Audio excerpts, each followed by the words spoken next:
Since moving to Florida and meeting my now husband 5 years ago, I've spent more than half of my weekends at Florida Springs. We mostly frequent Jackson Blue Spring in Marianna, Florida. Over the years, I've been able to notice some environmental changes as well as conservation changes on this system. I completed my first dive certification in November of last year, with my final dive at Rainbow River in Denellen, Florida.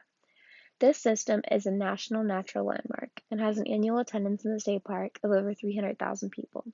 I immediately fell in love with this unique system and was intrigued to learn more. It is well known that the geomorphology of the state of Florida is heavily influenced by sea level. Most of Florida's modern features were formed via fluvial processes before the last ice age when sea levels were high and Florida was underwater. Ancient sea creatures and algae decomposition during this time formed the Florida limestone bedrock, while the ancient seas formed dunes and valleys throughout weathering mechanisms and sediment deposition. As seen in this picture, you can see the highlands and the lowlands. During the last ice age, Florida was brought above sea level. As pictured by this red outline in this map, you could see what the state of Florida looked like.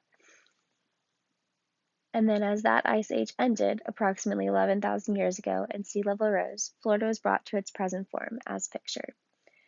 The limestone and dolomite bedrock is highly permeable and holds the Florida aquifer fresh water in conduits under the surface. As rainwater falls, it becomes slightly acidic from the collection of carbon dioxide in the atmosphere. The groundwater becomes slightly more acidic from decomposing organic ground matter before it makes its way into the aquifer. The acidity of the water partially dissolves some of the limestone over time, which forms these karst landscapes. This dissolution provides underwater and surface entrances into the underground water system, such as sinkholes, springs, caverns, and disappearing streams. Occasionally, these underground systems will meet up with the erosion of the above-ground river systems, creating aquifer or spring-fed rivers, as seen in this image. Rainbow River is a 5.7-mile-long spring-fed river in west central Florida. There are 11 springs in the head spring area, 3 springs along the river, and then a tributary with 4 springs 1 mile down from the head spring area. This spring-fed river leads out to the Withlacoochee River, which is a south to north flowing river that leads out into the Gulf of Mexico. This spring-fed river can be divided into 2 sections: the upper river with an average water clarity sometimes over 60 feet, and then the less than a mile of lower Tannic mixed river, designated as a blackwater stream. These 2 sections of river have distinct geomorphological differences. The upper portion of Rainbow River has floor areas of solid limestone. Some areas are a sandy bottom, and occasionally you will see limestone boulders. The springs present are mostly crevices in the limestone and bubbling sand boils. None of the springs are accessible for human exploration, although there are cave systems beneath the limestone crevices. The upper portion of the river has an average depth of 2 to 8 feet and an average width of 150 feet, making this area perfect for entry-level open water dive classes. This portion of the river maintains a constant temperature of 72 degrees year-round. There are 10 native submerged aquatic vegetation species in the upper river, mostly grasses, with very limited presence of filamentous algae or invasive species. Surrounding the upper river are high rolling sand hills with pine forests and agricultural fields, as well as residential areas. The curve in the river presented on the map is an area called the Narrows. This area is characterized by boulders of limestone, as well as the sharp turn in the river system. The lower portion of Rainbow River, labeled as a blackwater stream, is the transition zone to the Withlacoochee River. It is mixed with tannic water to create the dark color. This dark color prevents light penetration, decreases vegetation, and aquatic animal presence. This area is a breeding ground for filamentous algae and invasive species. The floor of the lower portion of the river is sand, topped with organic matter and mud.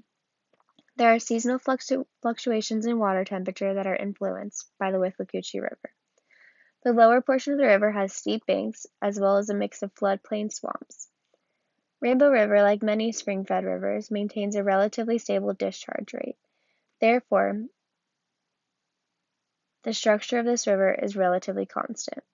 With increased discharge from the springs, the channel width actually decreases, as opposed to a freshwater river channel width increasing at higher discharge rates. The head spring area is considered one of Florida's 32 first magnitude springs, discharging an average of 456 million gallons of water each day. Modern research on Rainbow River is focused on evaluation and conservation. The system is evaluated and documented in order to approximate changes to the system with sea level changes. Estimating the changes to the system with sea level rise will provide an insight into the changes in the Florida aquifer as a whole, our nation's primary resource for fresh drinking water. Sea level rise in this area would cause a potential intrusion of seawater contamination.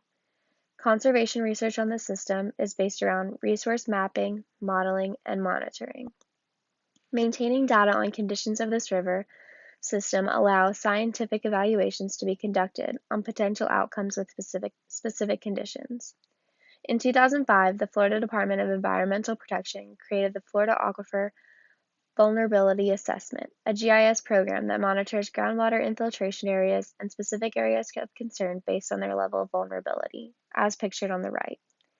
In 2007, Marion County created their own Aquifer Vulnerability Assessment program to monitor the vulnerability of the Rainbow River system, as pictured on the left.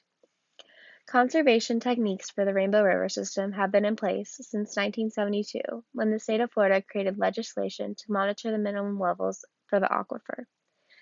This is the level at which further withdrawals would be substantially harmful to the water resources or the ecology of the area. There are many layers to conserving this system, the most important being pollution control. Large-scale pollution of Rainbow River began in the late 1800s with a large phosphate mining project on the lower portion. The mining operations specifically influenced the hydrology, water quality, and habitats. Shortly after, the area of Rainbow River was logged and cleared for citrus farming. This clearing created a modification of natural flow regimes and nutrient exports. Now the surrounding areas are residential, agricultural, and forestry. The impervious system that comes with an urbanization increases nutrient-heavy stormwater runoff, along with the fertilizers from the agriculture and organic waste that originate from the areas of livestock, septic tanks, and wastewater treatment plants. The overload of nitrates and phosphorus in the waterways creates intense algae blooms that change the river system. With large algae blooms, there's less photosynthesis, less food, less animals, and less river velocity, in turn changing the geomorphology of the river. Conservation of our waterways is a tough paradox. On one hand, we need to preserve our waterways now, as it is estimated that groundwater takes an average of 30 years to reach the spring vents. On the other hand, there are resources we need as a society that increase pollution to our waterways, such as phosphorus mining. Phosphate is the #1 export of Tampa. This mineral is used in vitamins, toothpaste, film, optical lenses, light bulbs, and there is no synthetic substitution in the United States. But mining this mineral is a partial contribution to the heavy pollution of our Florida waterways. If we want to continue to survive as a species, we need to begin to dedicate ourselves to understanding the geomorphology of each system in our environment. Each system presents a unique set of environmental conditions, variables, and goals.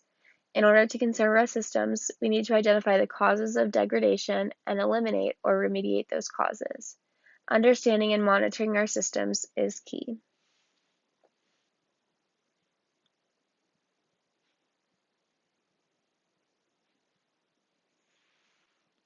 Here is a list of all of my sources. Thank you so much.